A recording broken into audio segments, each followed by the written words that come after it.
దేవునికి మహిమ కలుగును గాక. ఆమేన్.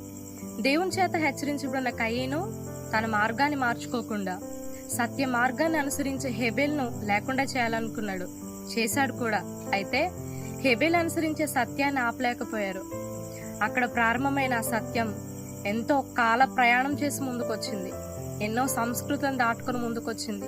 ఎందరో మనుషుల్ని దాటుకొని ముందుకొచ్చింది. ఈరోజు అది అనేకుల హృదయాల్లోనికి చేరి ఎందరినో స్వతంత్రులుగా చేసింది. ఎందుకు సత్యాన్ని ఆపలేమంటే యేసుక్రీస్తు ప్రభు అంటారు, నేనే మార్గము, నేనే సత్యము, నేనే జీవము. సత్యం అంటే దేవుడు. అందుకే సత్యాన్ని అనుసరించే మనుషులు లేకుండా అయితే చేయగలిగాం గాని సత్యాన్ని ఆపలేం. ఈరోజు ఎందరైతే సత్యాన్వేషణ కొరకు ప్రయాసపడుతున్నారో వారు ఆ సత్యాన్ని కనుగొనగలిగినట్లుగా, సత్య మార్గాన్ని ఎందరైతే తెలుసుకున్నారో వారు ఆ మార్గంలో ఇంకా ముందుకు కొనసాగగలిగినట్లుగా దేవాతి దేవుని అపరిమితమైన కృప మనందరి మీద ఉండి మనల్ని నడిపించునుగాక. ఆమేన్.